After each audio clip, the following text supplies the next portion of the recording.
Muy buenos días a todos los asistentes que nos acompañan hoy en esta webinar. Saludo también a mi compañera Soledad Fernández, socia del despacho Montero Aramburu de Sevilla, que hoy también está con nosotros, y por supuesto agradecer a la institución CEIM por darnos hoy entrada en una mañana como hoy para hablar de algo tan importante, ¿no?, como son todos los efectos del COVID sobre las empresas nacionales, de cuál es la influencia de esta crisis sobre los contratos. De eso vamos a hablar, tanto mi compañera Soledad como yo misma, consejera del despacho Montero Aramburu. Entonces, sin más dilación, quiero decir a todas las personas que participan que pueden, a través del chat, dirigirse a cualquiera de las dos panelistas que estamos hoy en esta webinar, cualquier pregunta que necesiten, para que luego al final de nuestras intervenciones pues podamos resolver la mayoría de ellas. Entonces, sin más dilación, comienzo con mi ponencia, mi exposición de los efectos del COVID sobre las empresas nacionales. Quería deciros también que... Bueno, esperad un momentito, vamos a empezar. Ay, se nos ha bloqueado la presentación. No sé por qué. Perdonen, esto es un poco lo del directo. Bueno, hasta ahora mismo que estaba funcionando, ahora no pasa la información, no pasan las diapositivas. Bueno, voy a comenzar. Lo importante, para marcar un poco la situación que estamos viviendo y sobre todo la situación que están viviendo las empresas en nuestro país, es partir de un momento anterior, donde, bueno, pues las empresas españolas estaban también en un proceso de transformación y cambio.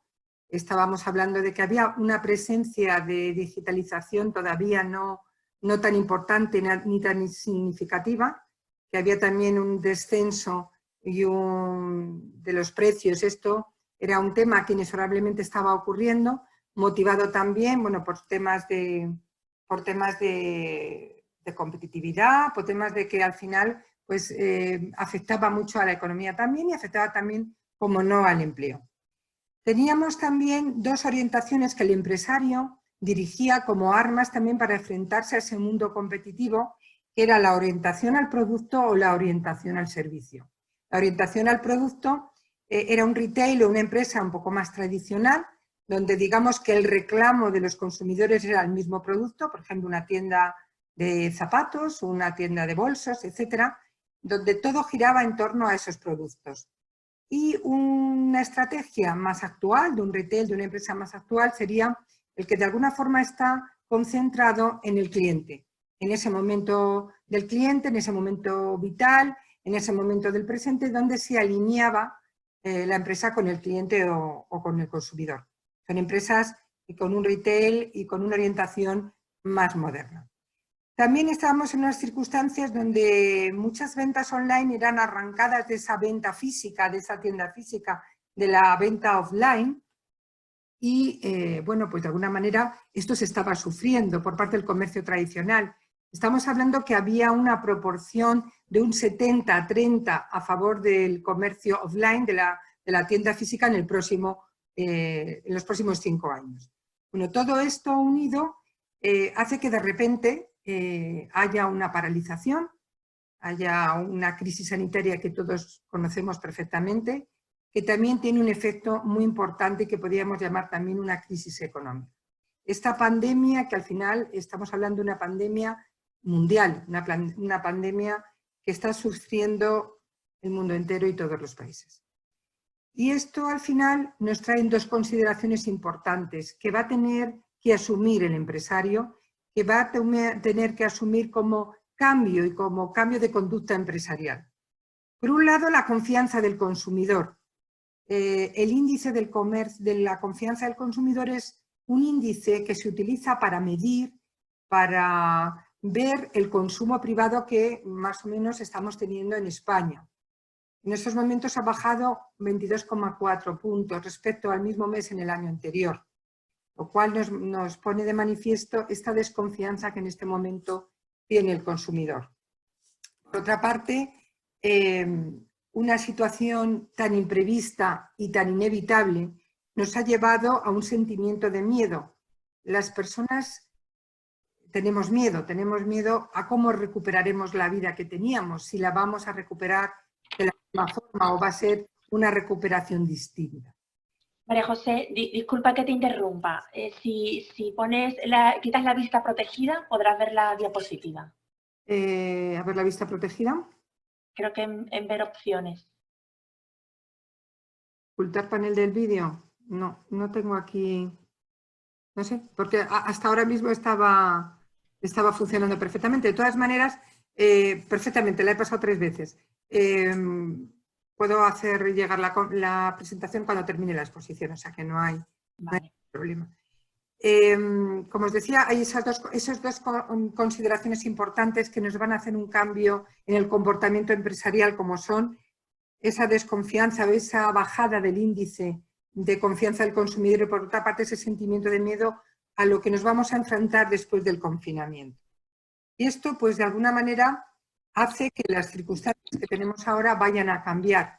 Y vayan a cambiar de una manera un poco, pues, radical, un poco de repente. Igual que nos vino esta pandemia que nadie podía imaginar que en 2 meses estuviéramos como estamos, ni que tuviéramos el confinamiento que tenemos, bueno, pues, de alguna forma que esto pudiera ocurrir tampoco se pensaba.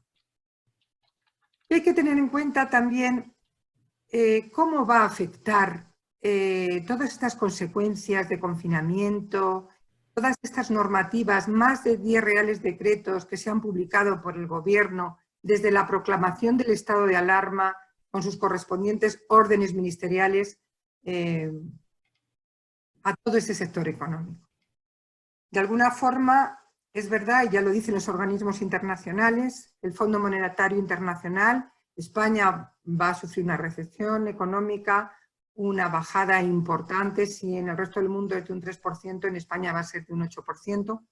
¿Y cómo va a afectar estas circunstancias tan adversas y esta recesión económica a los diferentes sectores empresariales?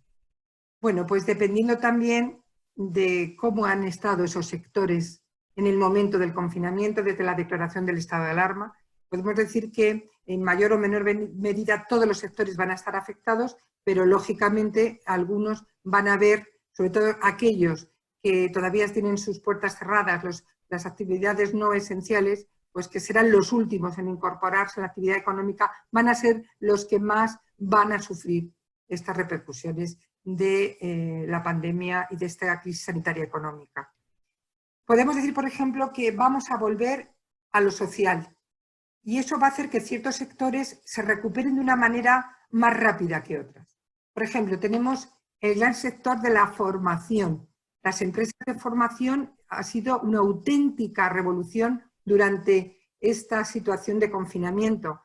Si sabíamos que podíamos hacer cursos online, por supuesto, pero no a tal magnitud, actividades educacionales, actividades algunas extraescolares, actividades también universitarias. Es decir, ha sido una auténtica revolución en el sector de la formación esta situación que vivimos actualmente.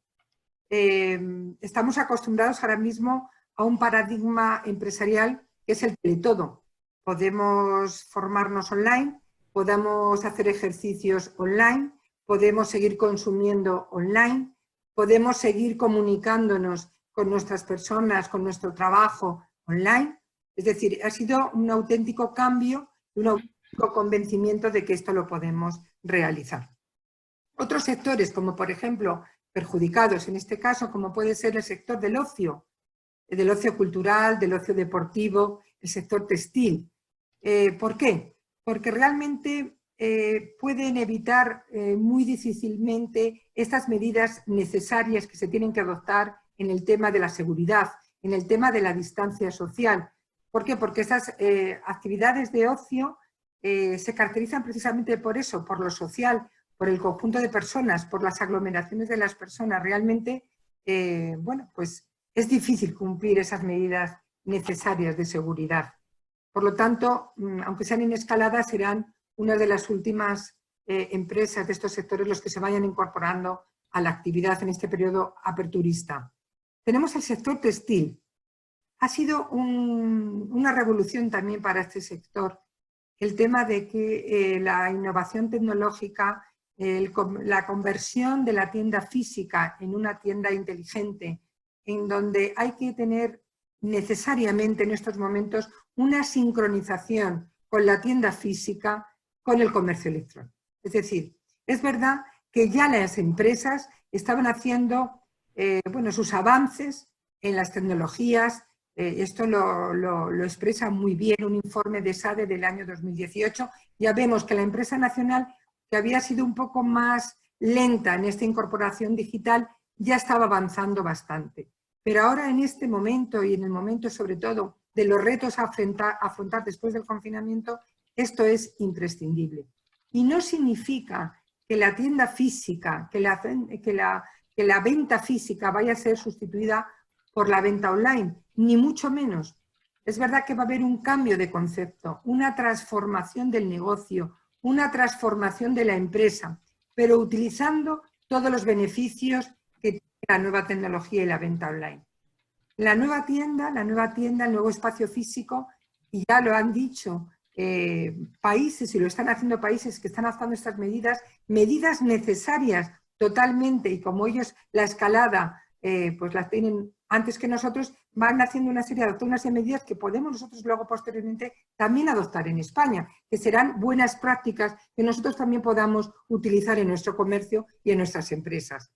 Entonces, la tienda física se va a convertir también como un showroom, una especie de muestrario de todos nuestros productos, de todos nuestros servicios, un punto de encuentro de personas, un sitio donde vamos a hacer recogidas que ya se estaban haciendo anteriormente también, pero ahora va a haber un incremento de las recogidas en las tiendas físicas de los productos que compramos online, también un sitio donde se van a hacer ese cambio, esas devoluciones, etcétera. Es decir, es un nuevo concepto de tienda física, pero que sigue teniendo y tiene que seguir teniendo la misma importancia, porque la experiencia de una tienda física es una experiencia sensorial, una experiencia también, por supuesto, social, y una experiencia que ahora más que nunca tiene que ser digital. Por lo tanto, no podemos ver venta física, venta online como algo opuesto, como competidores, sino como aliados, como socios, donde ambos tienen que sincronizarse, tienen que aunar sinergias para beneficiarse de todas las ventajas y beneficios que tenga cada uno. Y esto es así porque, miren ustedes, hemos acostumbrado a los consumidores durante estos 2 meses de confinamiento a que sea así. Ya anteriormente habían cambiado los hábitos en el consumidor, habían cambiado notablemente respecto al comercio y a la empresa tradicional. Pero estos 2 meses de confinamiento, de una manera imprevista e inevitable, lo han seguido cambiando. Por lo tanto, tenemos que dar estas opciones a que la empresa tenga una redimensión y tenga una nueva tecnología incorporada tan importante. Y esto unido no solamente a la venta de los productos, a la venta de los servicios como experiencia de compra, sino también para adoptar las medidas necesarias de seguridad que se tienen que adoptar, que son además obligación por todos los ciudadanos. Es decir, esta seguridad que ahora mismo tenemos que acometer y que tenemos que cumplir es a todos los niveles. Fíjense, es una medida de seguridad para los propios empleados que trabajan, con el material adecuado de protección, guantes, mascarillas, etcétera, etcétera, que todos conocemos. Una medida de seguridad también para los consumidores y los ciudadanos, que también es el que va a ir a comprar a esas tiendas. ¿Y cómo lo podemos hacer? La tecnología aquí, la inteligencia emocional, funciona fantásticamente. Hay otros países que están utilizando esas rutas en los comercios para no aglomerar diferentes personas que vayan al mismo momento a comprar. Un aforo limitado de esas personas que entren en tienda. Unos sistemas de pago que hacen que no se pague por caja. Una app que está en el móvil o incluso una tecnología que está incorporada al carrito de nuestra compra, que ya nos escanea y nos hace la cuenta de lo que llevamos comprado y luego pagamos a través de nuestro dispositivo móvil. También hay un gestor de cajeros, es decir, si hay mucha aglomeración en las cajas, hay un gestor que te avisa a tu móvil diciendo, bueno, ahora está más despejada la caja, ahora es el número adecuado que usted puede ir si quiere pasar por caja para pagar su compra, puede hacerlo sin ninguna aglomeración y cumpliendo las medidas de seguridad. Y esta seguridad, aparte, como hemos dicho, empleados, ciudadanos consumidores, también tiene que tener una seguridad del producto. Ahora ya se había empezado a hacer con bastante asiduidad, pero ahora la potenciación de estas etiquetas inteligentes y digitales son de una vital importancia.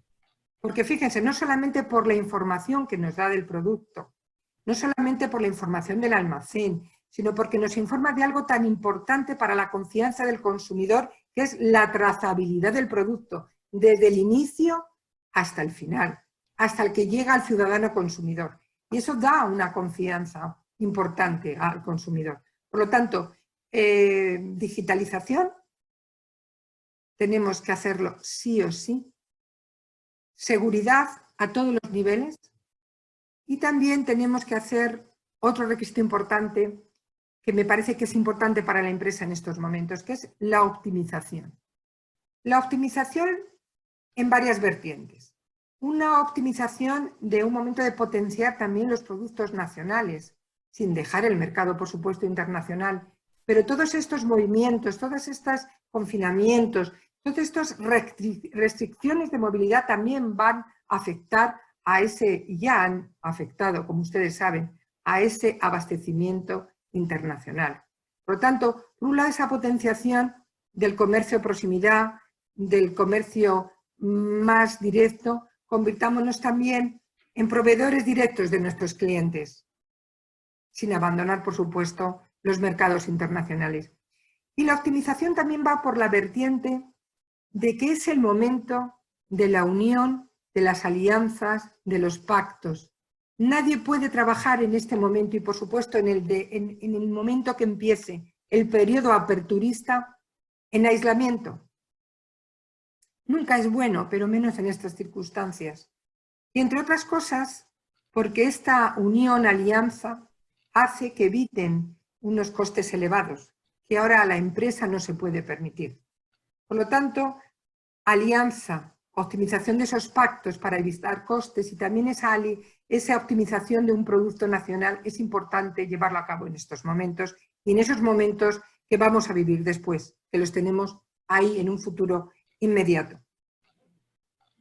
Otro requisito también importante y que afecta es que todos los movimientos ahora que tengamos van a estar muy en la línea de lo social. Es decir, toda la empresa, toda la redimensión, toda la alineación con el cliente y el ciudadano, eso es lo que va a tener, le va a dar ese éxito y ese beneficio a las empresas y a las organizaciones, va muy acompañado con esto de poner en punta de lanza, de poner como algo prioritario lo social. ¿Y por qué? Porque nos lo han quitado en estos meses de confinamiento. Y el ser humano busca precisamente lo que no ha tenido y tuvo. Por lo tanto, esa redimensión social en la empresa va a ser muy importante. Y esa alineación ahora mismo de conocer los datos son fundamentales, la información es fundamental, los conocimientos son fundamentales. El que la empresa conozca perfectamente a sus clientes, a los consumidores, se alinee, se anticipe, haga esas ofertas personalizadas, va a garantizar una base importante. Otro avance importante que está muy unida a esa incorporación tecnológica a la empresa es esas plataformas de marketing que nos pueden ayudar a incorporar esas tecnologías de una manera paulatina a nuestras empresas y priorizar lo que verdaderamente ahora mismo a mí como empresa necesito para subsistir. Es decir, en otra webinar me preguntaban, hablando de retail y de otros temas, todos estos avances tecnológicos, incorporación de la tecnología a la empresa es costosa. Es costosa si lo quiere uno acometer todo al mismo tiempo. Podemos empezar desde lo más básico hasta lo más complejo. Esto tampoco es café para todos. Cada empresa tiene una singularidad, tiene un sector, tiene unos productos, unos servicios, con lo cual el avance que haya tenido durante todo este tiempo, antes de la crisis sanitaria es muy importante. Hay otras que tienen que empezar ahora o que iban a medio recorrido, otras que están más adelantadas. Con lo cual, estas plataformas de marketing nos ayudarán como un partner, como un socio tecnológico, para incorporar todas las tecnologías a nuestra empresa. Y ahora mismo es un momento crucial, importante, sí o sí. Si antes lo podíamos dejar como algo un poco, si me van a permitir ustedes, residual, en estos momentos ya no es residual, es un objetivo prioritario. Por lo tanto, no se trata de sustituir, sino de compartir y convivir y de alguna manera unir sinergias, que eso es lo más importante en estos momentos. En algún momento han dicho, bueno, pero es que a veces el cerrar tiendas. Nosotros ahora sabemos que va a haber muchas empresas que van a cerrar sus puertas porque no pueden mantenerlo, porque no pueden continuar. Pero hay muchas otras empresas que sí pueden continuar. Ojalá lo pudieran hacer todas, pero tienen que cumplir una serie de requisitos y una serie de parámetros y sobre todo cambiar mucho los paradigmas empresariales porque nos han hecho cambiarlo a una velocidad rapidísima a causa de esta pandemia. Es muy importante también la motivación del trabajador, es decir, el trabajador, el empleado. Hay un colectivo de trabajadores que ahora están trabajando físicamente en sus lugares de trabajo. Muchos lo hacen pues, con miedo, con preocupación, afectados y algunos hasta bajo presión. Esto es importante. Otros teletrabajamos y otros tienen cerrados en estos momentos sus negocios y sus empresas.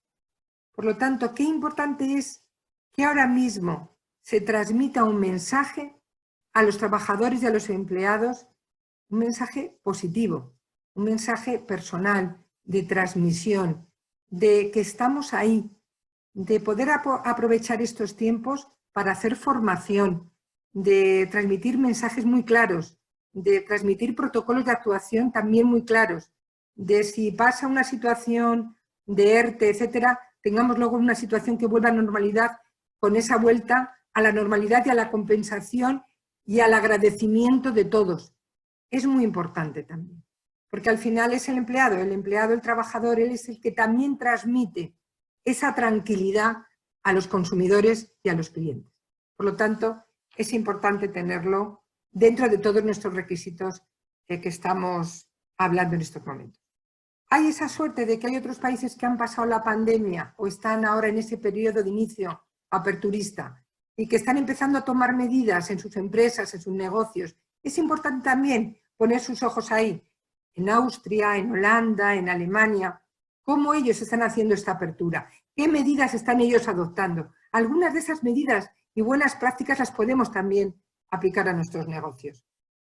Se tiende a una tienda física inteligente, como decía anteriormente en mi exposición, a una tienda donde de alguna manera sea algo más que venta de productos o de servicios, que sea una experiencia, un punto de encuentro, donde lo social tenga una prioridad importantísima. Decía antes sectores que se van a ver afectados, el sector del ocio, el sector del textil, con esa transformación que tenemos que llevar a esas empresas, con estas nuevas tecnologías que van a hacer que sean unas tiendas diferentes, unas tiendas inteligentes, unas smart shops, unas tiendas que puedan dar experiencias a los ciudadanos, a los consumidores y no dejen de existir.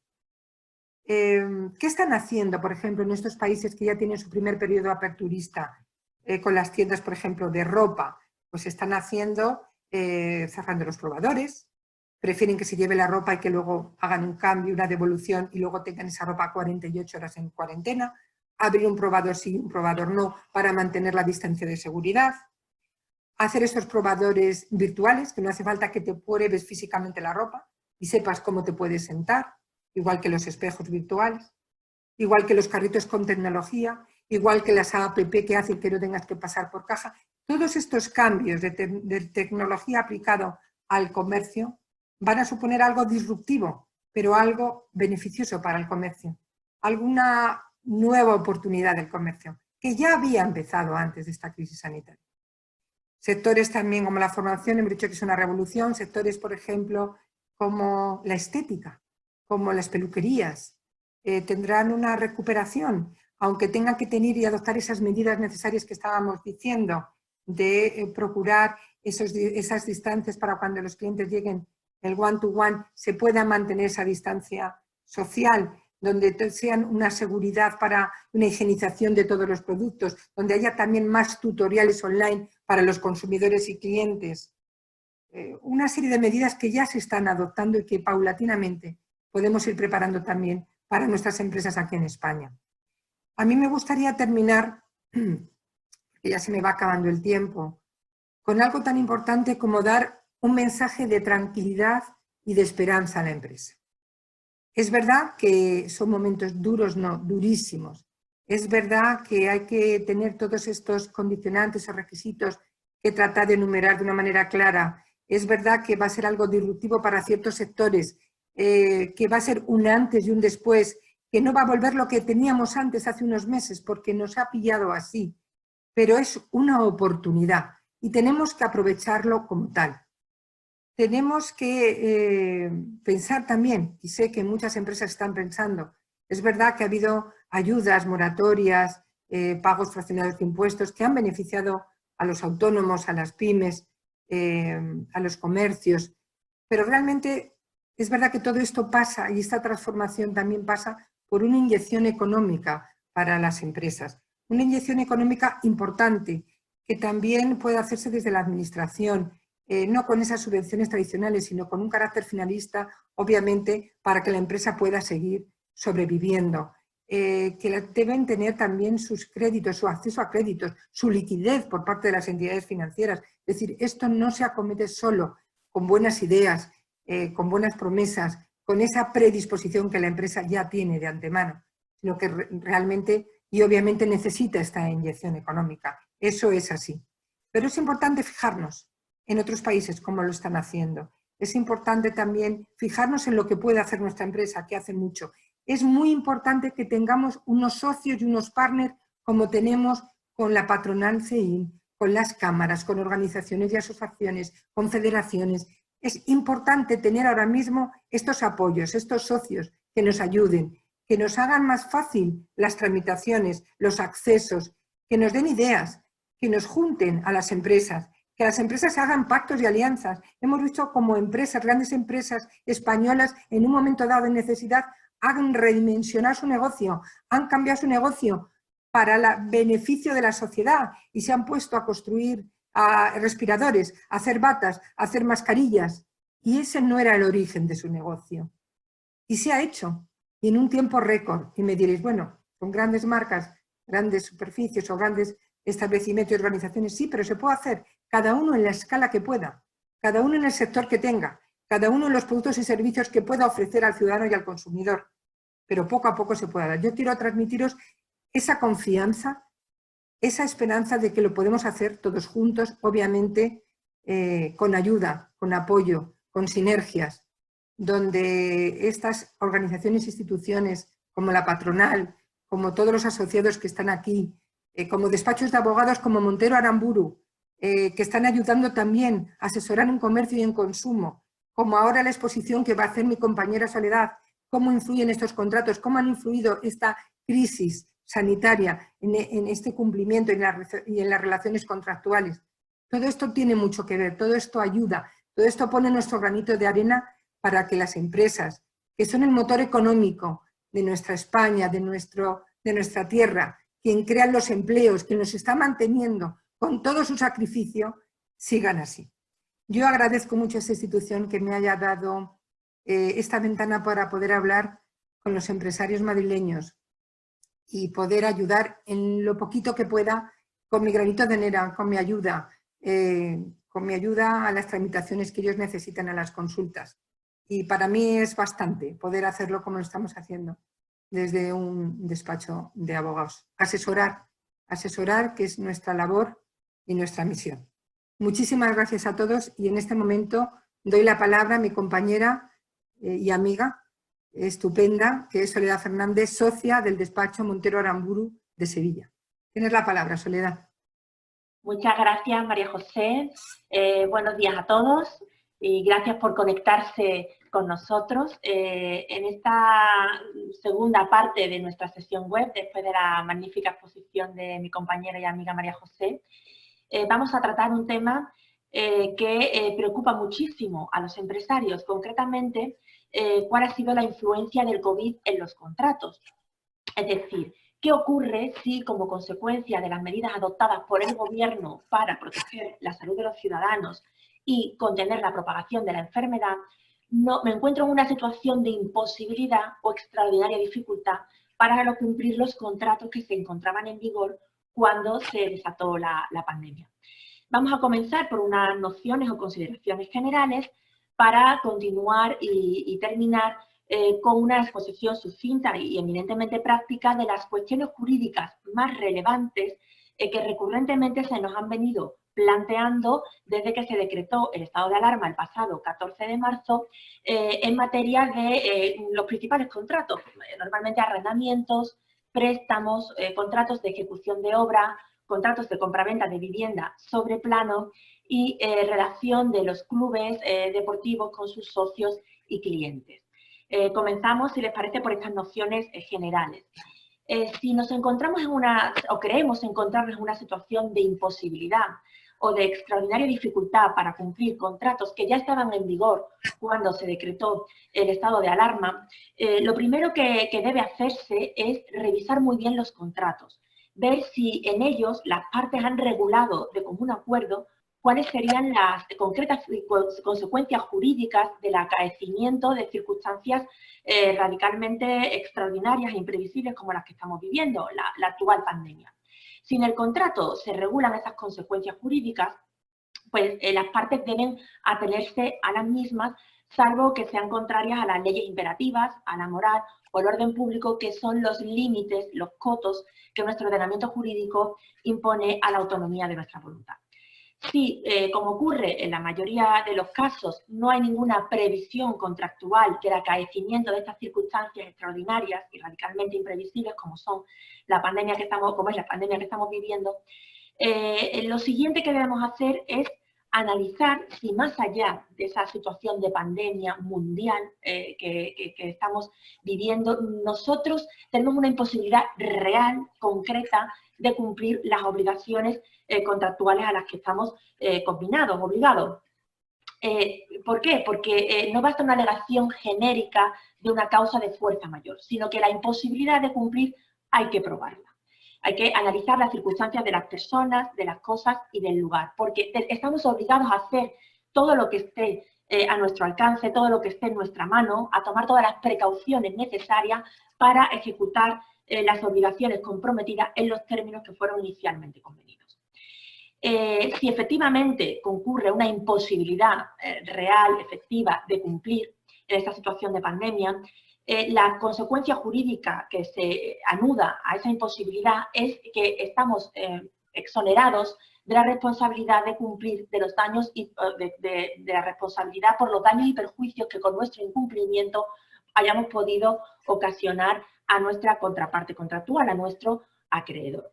Pero la fuerza mayor por sí sola no produce una liberación de nuestras obligaciones contractuales, debiendo distinguirse con carácter general dos supuestos: que la imposibilidad sea temporal, en cuyo caso lo que procede es una suspensión de la obligación de cumplir hasta que sea posible este cumplimiento, o bien que la imposibilidad sea definitiva o el retraso en la posibilidad de cumplir de tal magnitud que se produzca una frustración de la finalidad económica del contrato para ambas partes o para una de ellas.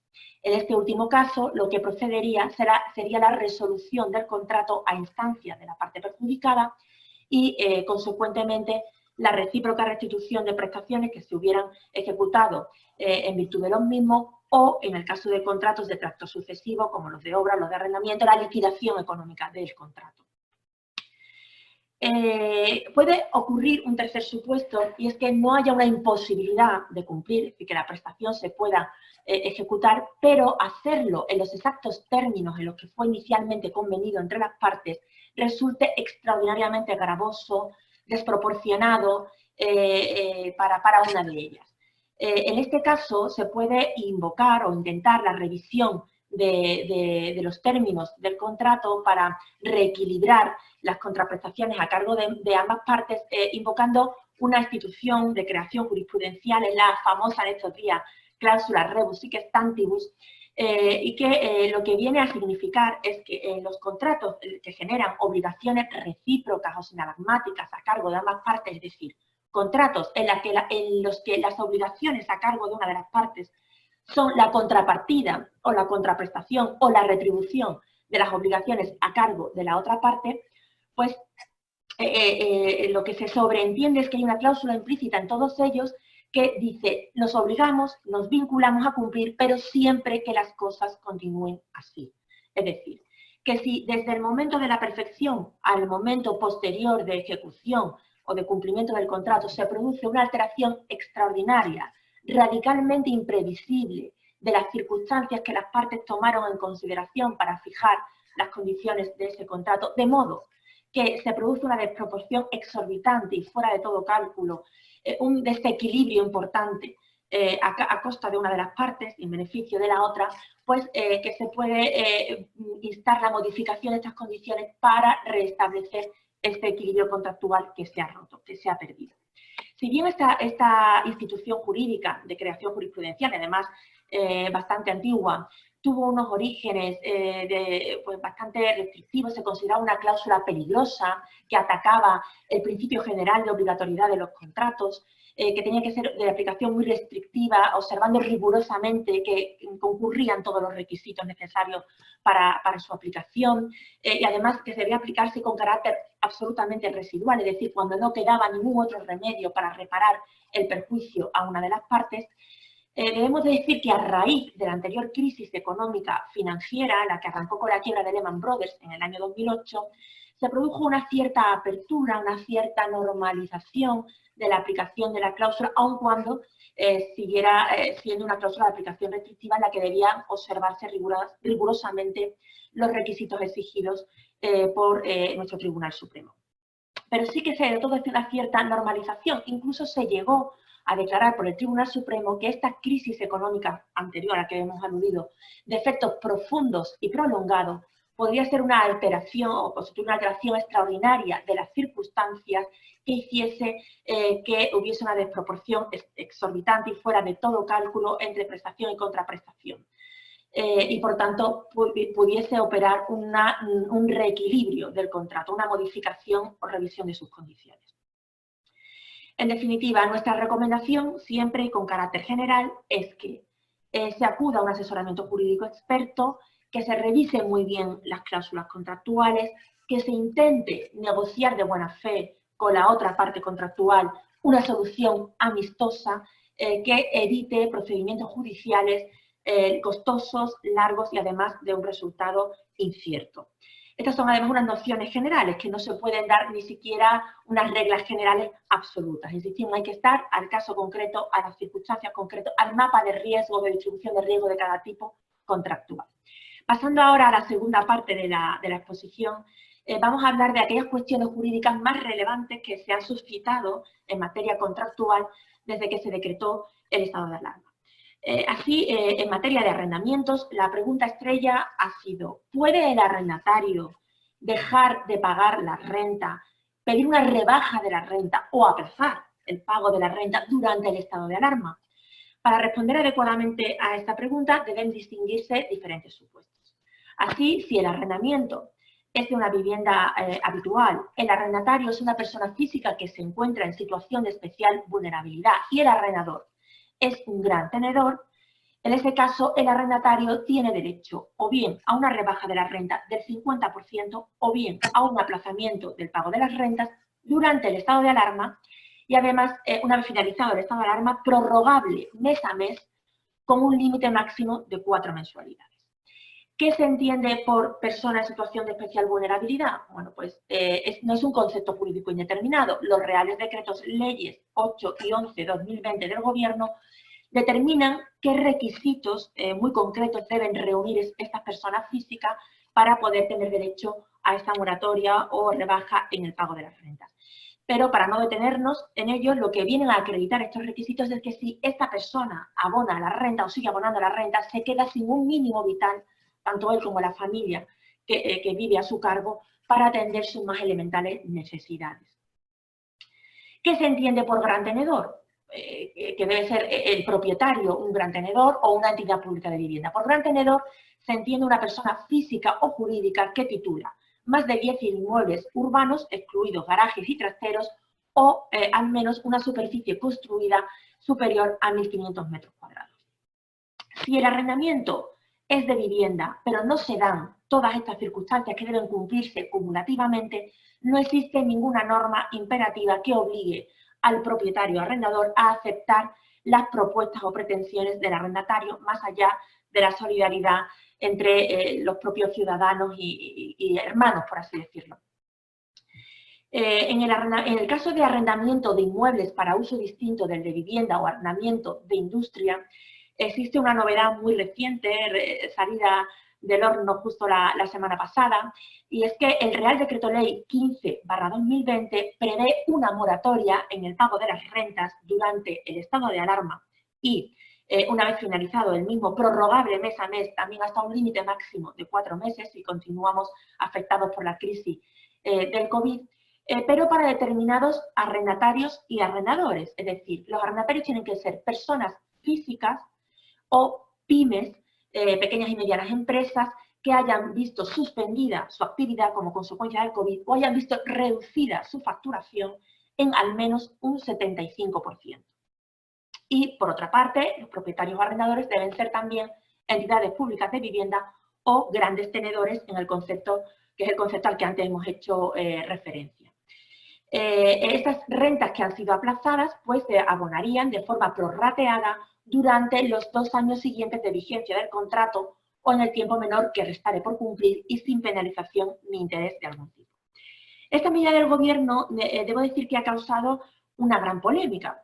¿Por qué? En primer lugar, los arrendatarios, en su mayoría, las consideran insuficientes. ¿Por qué? ¿Por qué las consideran insuficientes? Porque estamos en la situación de establecimientos de restauración, de hoteles que tienen completamente cerrada su actividad, en los que seguramente habrá una desescalada paulatina, es decir, que cuando los comercios y los hoteles abran sus puertas, seguramente no volveremos inmediatamente a la situación anterior a la crisis COVID. Seguirán habiendo restricciones, medidas especiales de protección de la seguridad de los ciudadanos, limitaciones a los movimientos de las personas entre países, probablemente un miedo de las propias personas a relacionarse, a las aglomeraciones. Es decir, que seguramente no va a haber un nivel de facturación, de producción, de ingresos anterior al de la crisis. Y estos arrendatarios van a tener que abrir sus puertas y además tener que pagar no solamente la renta que ya venían pagando antes de la pandemia, sino un porcentaje superior, que sería el porcentaje proporcional de las rentas aplazadas o, vamos, objeto de moratoria. Y también ha suscitado una gran polémica desde el punto de vista jurídico, y explico por qué. Porque antes de que se adoptasen estas medidas por el Gobierno, existía una opinión jurídica bastante extendida, bastante generalizada, en el sentido de que cuando los arrendatarios tenían la actividad completamente suspendida, o bien habían sufrido una merma importante de sus ingresos, podían tener derecho a una suspensión de los contratos de arrendamiento o bien a una rebaja de la renta. Se apoyaban, o nos apoyábamos algunos expertos en la aplicación analógica de los artículos 26 y 30 de la Ley de Arrendamientos Urbanos, que prevén que para el caso de tener que realizar obras de conservación necesarias o obras de conservación impuestas por la autoridad competente en los inmuebles urbanos que los hagan inhabitables o inutilizables, el arrendatario tiene derecho a suspender el pago de la renta, o a suspenderla o a bien rebajarla proporcionalmente en la medida en que se vea privado del inmueble. Y entendíamos que se podrían aplicar analógicamente estas normas a casos como el actual, en que no se puede dar al inmueble arrendado el uso para el que lo ha sido alquilado, es decir, el uso contractualmente pactado por un imperativo legal, por una orden del Gobierno de suspensión o cese de la actividad. También para apoyar una pretensión de rebaja de la renta, podíamos acudir a la aplicación analógica del artículo 1575 del Código Civil, que para el ámbito de los arrendamientos rústicos preveía el derecho del arrendatario que había perdido más de la mitad de los frutos de su cosecha por casos fortuitos extraordinarios como la pandemia, la peste, la inundación insólita, pues tenían derecho a esta rebaja de la renta. Y también por invocación de la cláusula rebus sic stantibus, a la que antes hacíamos referencia, porque entendíamos que indudablemente se ha producido una alteración radicalmente imprevisible de las circunstancias que existían cuando se celebró el contrato con respecto a ahora, con respecto a la pandemia, y que por lo tanto era necesario un reequilibrio de prestaciones. Pero es que esta opinión jurídica, aparte de generalizada, es una opinión autorizada. Debo decir que justo antes de que se publicara el Real Decreto Ley 15/2020, se publicó un artículo en el diario La Ley, de la editorial Walter Kruger, en la que magistrados del Tribunal Supremo, Orduña Moreno, Salas Carceler, Magno Servet, invocaban estos mismos argumentos a los que he hecho referencia para sostener bien que procedía una suspensión del pago de las rentas en caso de cese completo de la actividad o bien una rebaja proporcional de la renta. No les parecía en general razonable que el riesgo de esta pandemia tuviera que soportarse en exclusiva por el arrendatario, sino que fuera un riesgo compartido arrendador y arrendatario, que tiene además tiene su razón de ser, puede ser razonable. ¿Por qué? Porque el arrendatario, aunque ejerciera su actividad en un local de su propiedad, se hubiese visto afectado por esta pandemia. Pero el propietario igualmente no podría poner sus inmuebles en el mercado y arrendarlo en las mismas condiciones a los que los tenía alquilados, pero a terceros en una situación de pandemia. O sea que es un riesgo, en cierto modo, compartido. Tiene sentido que sea compartido de algún modo entre ambas partes contractuales. ¿Qué ocurre? La medida del gobierno está muy lejos de estas medidas o de estas soluciones que los juristas, expertos, incluso opiniones autorizadas, magistrados del Tribunal Supremo, pensaban que podían darse a estas situaciones. Porque, ya hemos dicho, es una mera moratoria, un mero aplazamiento. Cuando abramos las puertas de nuestros negocios, se abran los hoteles, tendríamos que hacer frente a unas rentas incluso superiores a las rentas que estábamos pagando con anterioridad. La opinión mayoritaria, generalizada, era o bien que no se pagaban esas rentas y se aumentaba el plazo de duración del contrato o que se procedía a una rebaja de la renta mientras que durase el estado de alarma. ¿Qué cuestión jurídica se plantea con carácter inmediato? Los arrendatarios que tienen derecho a esta moratoria no pueden aspirar a nada más, tienen que conformarse con esa moratoria. Los arrendatarios que no tienen derecho a esta moratoria por no darse esos requisitos de los que hemos hablado, no tienen derecho absolutamente a nada, no pueden pedir ningún reequilibrio de sus contratos de ningún modo, o a lo máximo que podrían aspirar es a una moratoria similar a la que se ha regulado en este Real Decreto 15/2020. No sabemos qué solución darán los tribunales, probablemente pues apliquen o se limiten a aplicar este Real Decreto 15/2020, a conceder la moratoria cuando se tenga derecho o a no concederla cuando no se tenga derecho, pero realmente hay muchos expertos que opinan que se trata de normas excepcionales dictadas durante el estado de alarma, de vigencia temporal, y que no podrían derogar las normas de nuestro ordenamiento jurídico que estaban vigentes antes de que se produjese la pandemia. Es decir, las normas jurídicas, la rebus sic stantibus, las herramientas jurídicas que tenía el ordenamiento con anterioridad a la crisis para resolver estos problemas de circunstancias absolutamente extraordinarias y sobrevenidas que destruyen el equilibrio entre los contratos. Pasando ahora al tema de los préstamos, la pregunta que se nos hace con más frecuencia es si puede el prestatario dejar de pagar la renta, dejar de pagar las cuotas de los préstamos alegando la concurrencia de una causa de fuerza mayor. Para responder igualmente debemos distinguir supuestos. Así, los Reales Decretos Leyes 8 y 11/2020 regulan moratorias, una moratoria concretamente en el pago de las cuotas de los préstamos hipotecarios de 3 meses, prorrogable por acuerdo del Consejo de Ministros, pero siempre que se reúnan determinadas circunstancias. En primer lugar, que el prestatario sea una persona física que se encuentre en situación de especial vulnerabilidad como consecuencia del COVID, que tiene que cumplir una serie de requisitos de carácter económico y acreditarlos, que lo que vienen a probar es que esa persona, si sigue pagando las cuotas de los préstamos, pues se queda sin ese mínimo vital para seguir viviendo. El prestamista debe ser una entidad financiera y debe tratarse o bien de un préstamo no hipotecario o de un préstamo hipotecario, pero que se haya contraído bien para adquirir la vivienda habitual, bien para adquirir el inmueble en el que se desarrolle la actividad profesional o empresarial, o bien para adquirir una vivienda en situación de alquiler respecto de la cual no se hayan percibido rentas durante el estado de alarma y un mes después del levantamiento del estado de alarma. ¿Qué significa esta moratoria? Pues que durante el plazo de 3 meses las entidades financieras no pueden declarar el vencimiento anticipado de los préstamos, no pueden exigir cuotas de principal, tampoco intereses moratorios, ni remuneratorios ni moratorios. En el caso de los fiadores, personas físicas, avalistas, que se encuentran también en situación de especial vulnerabilidad, se prevé una medida específica y es que pueden pedir que antes de reclamarles a ellos, las entidades financieras, el pago de las cuotas, agoten el patrimonio de los prestatarios. Y ello aun cuando en las escrituras se hubiese pactado una renuncia al famoso beneficio de exclusión que tienen los fiadores y que lo que prevé precisamente es eso, que se tenga que agotar el patrimonio del deudor principal antes de poder reclamar a los fiadores o avalistas. Es decir, aunque se haya renunciado, pueden exigir esto los fiadores y avalistas que se encuentran en situación de especial vulnerabilidad.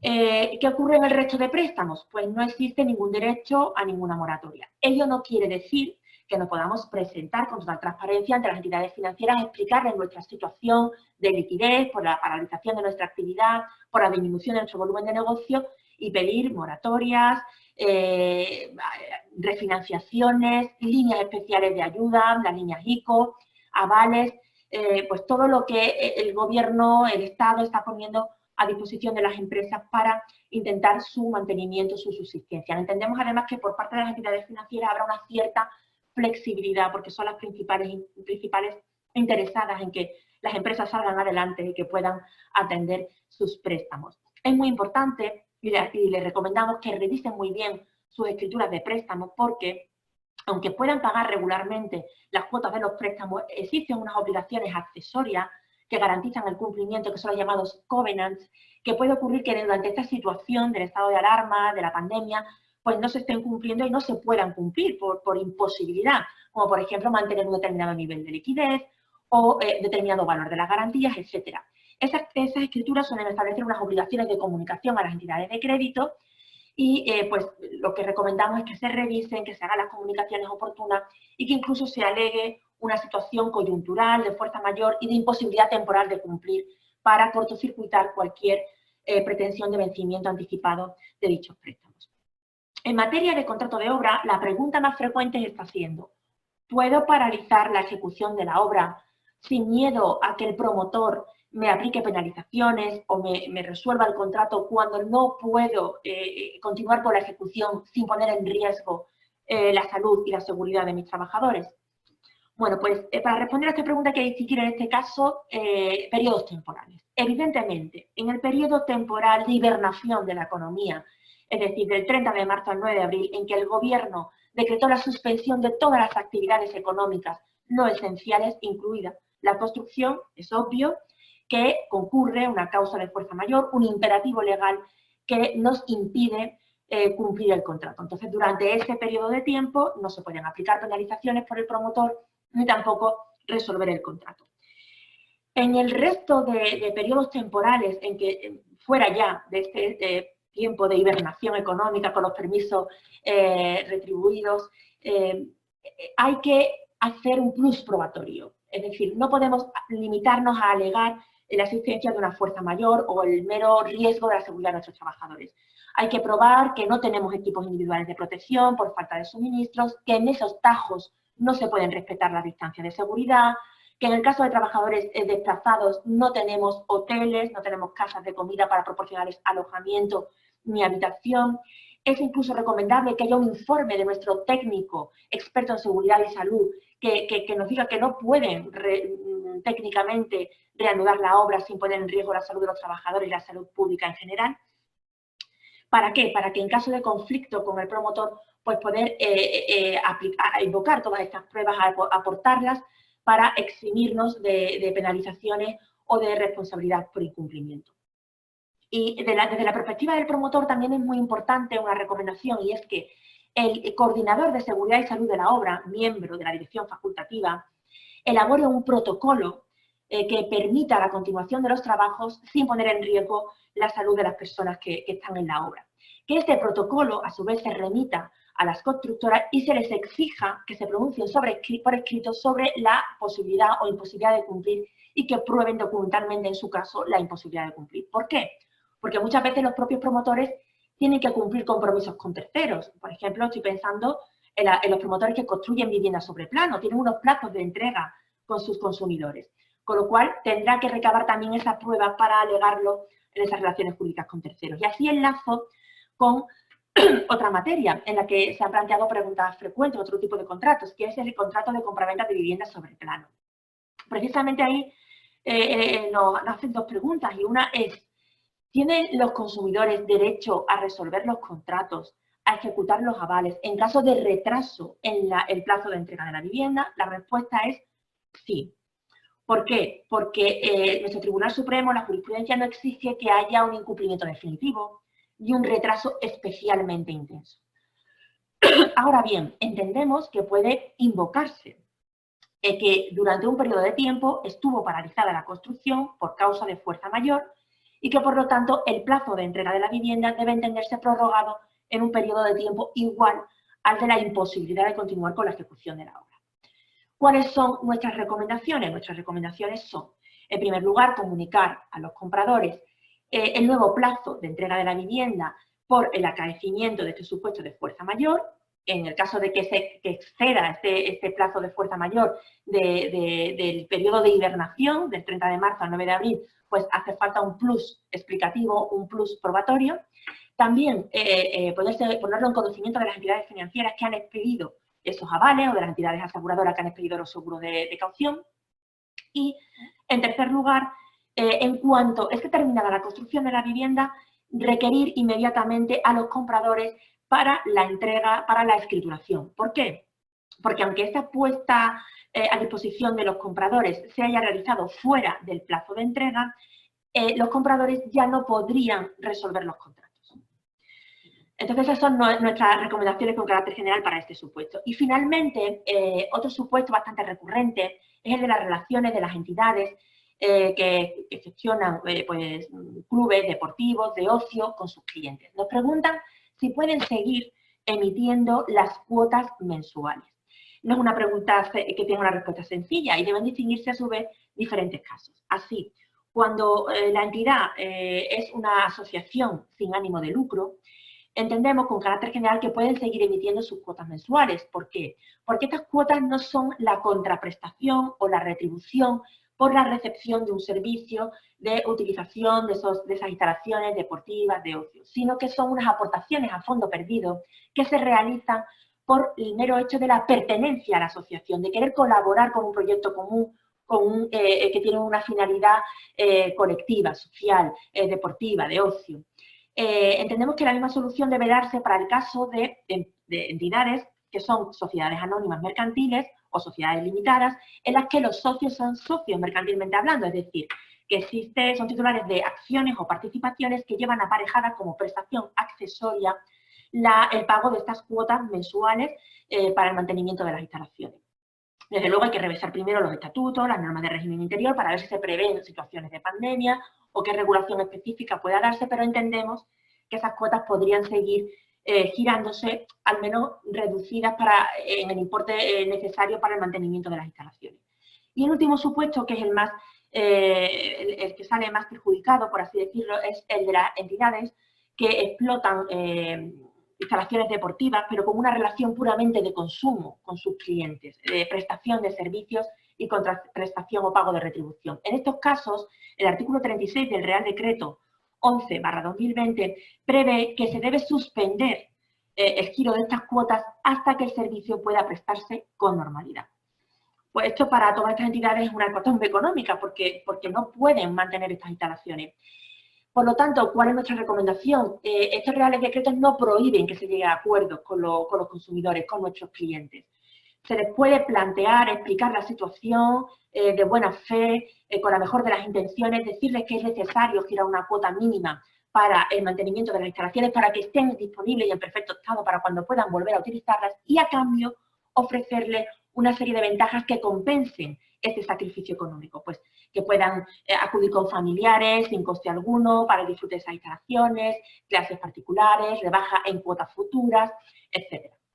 En definitiva, y por concluir, como veréis, el COVID-19 ha generado unas situaciones jurídicas muy complejas, además con muchas incertidumbres que no sabemos cómo se van a resolver por parte de los tribunales y pues nuestra recomendación siempre es que se pongan en manos de asesoramiento jurídico experto y, en la medida de lo posible, alcanzar acuerdos razonables, de buena fe y que sean beneficiosos para ambas partes para evitar controversias futuras. Y sin más, cedo la palabra a mi compañera María José. Bueno, muchísimas gracias, Soledad. No ha podido ser una exposición tan constructiva, tan amplia, tan detallada y tan completa. Y qué importante lo que tú has dicho, ¿no? Leíamos o escuchábamos unas declaraciones del actual ministro de Consumo que decían que las empresas que no pagaran o no devolvieran al consumidor las cantidades que ya les habían abonado y que no estaba el servicio prestado, pues iban a ser sancionadas. Pero qué importante lo que tú has dicho también, ese equilibrio, ¿no? Esa buena fe entre ambas partes, que pueda también el consumidor en un momento dado aceptar esa compensación o esa prestación alternativa o fuera un poco de plazo por la situación que estamos viviendo, pero que al final tampoco se perjudique totalmente al empresario, ¿no? Y tampoco, por supuesto, al consumidor, pero que ese equilibrio que tú has descrito, qué importante es ahora mismo en toda esta relación empresario-consumidor, fruto, desde luego, con una base y una relación contractual. Desde luego que sí. Creo que hay alguna pregunta, Soledad, para ti y alguna otra para mí, pero contesta tú, por favor.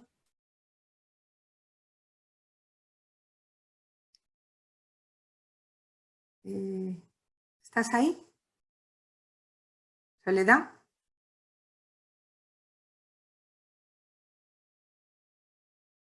No sé, parece que se ha paralizado un poco.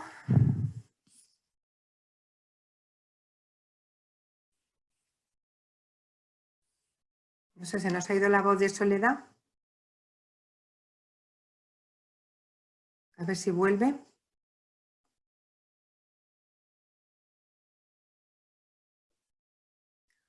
Bueno, hasta que Soledad se nos incorpore y esperando que todos ustedes me estén escuchando, pues decirles, agradecerles si tienen alguna cuestión más.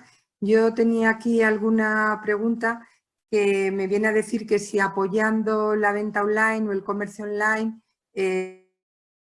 estaríamos haciendo un flaco favor a lo que es la tienda física, la empresa física, el comercio físico. No, para nada. Al contrario, estamos diciendo que si unen estas sinergias, los beneficios serán para ambos, serán aliados, no competidores.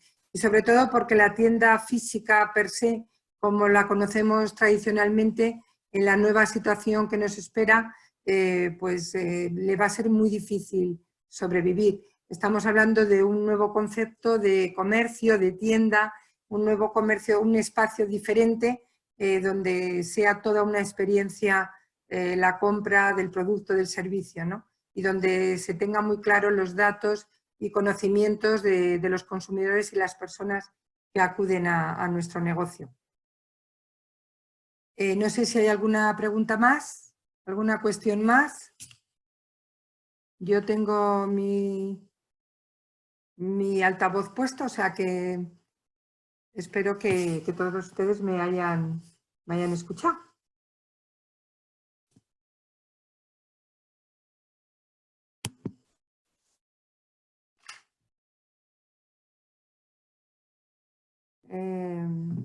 ¿Alguna pregunta, alguna duda? A ver.